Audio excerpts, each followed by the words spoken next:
horror, fear, and personal development. The Blair Witch Project is a good example of a fear-based horror movie. Nothing actually happens, yet you're convinced something terrible is about to. Effective horror often relies on imagination. Whatever they don't show is usually worse in your mind than what they could depict. We're naturally afraid of the dark because, throughout history, people were harmed in it. We're daytime creatures. Darkness means uncertainty. Initiation through fear.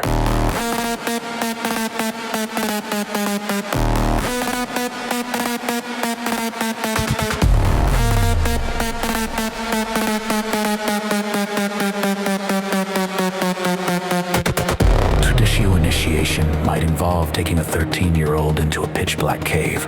Caves are so dark you can't see anything. You don't know how big the space is, how deep you are, whether it might collapse. Then they leave you there, alone in the dark. Your mind generates the worst possibilities. I'll never get out. Something will eat me. I'll go insane! Insane!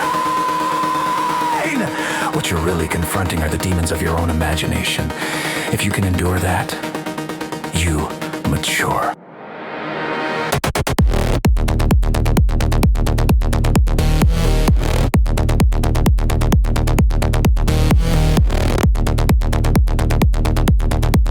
Psychology.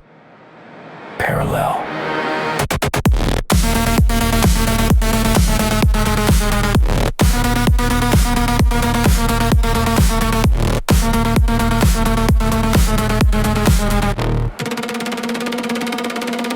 Clinical psychology says the same thing. To improve, you must face what you avoid.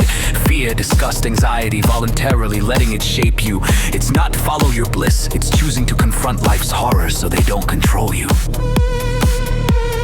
Beneath this is an archetypal idea. You contain far more potential than you know, but it only emerges under pressure. You discover who you are when you're in danger or discomfort. Social fear. Example. If you're introverted and anxious, a party feels like facing a tyrant who judges everything you do. You avoid looking at people because you expect criticism. But if you actually looked, you wouldn't see that. The fear is internal.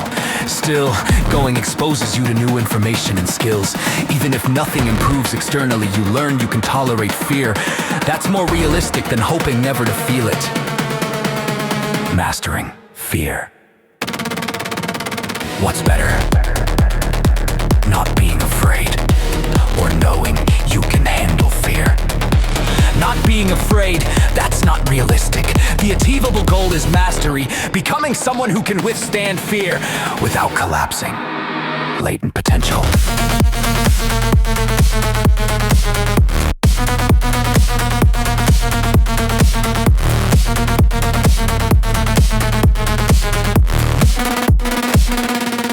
DNA expresses differently depending on the situation.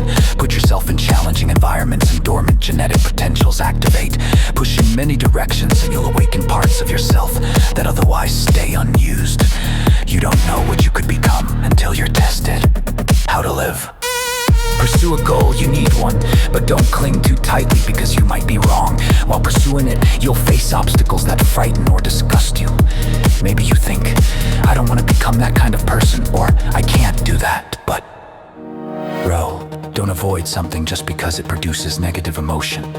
If it's necessary for your goals, if you notice you're afraid of a step, think, there's the dragon. The treasure is right there. Fear marks an undeveloped area that you now have the chance to strengthen. If it's Friday night and you don't want to go to the party, that's the signal. I should go. You already know how to do what you're comfortable with. What you don't know is what keeps you weak. Learning those things, unpleasant as it is, turns on more of your potential. Life is suffering, but you grow.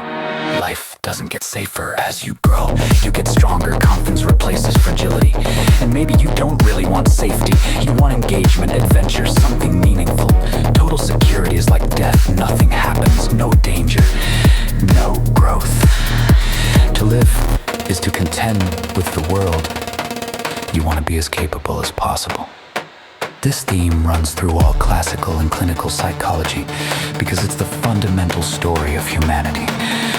Know the story, and then decide how you live it.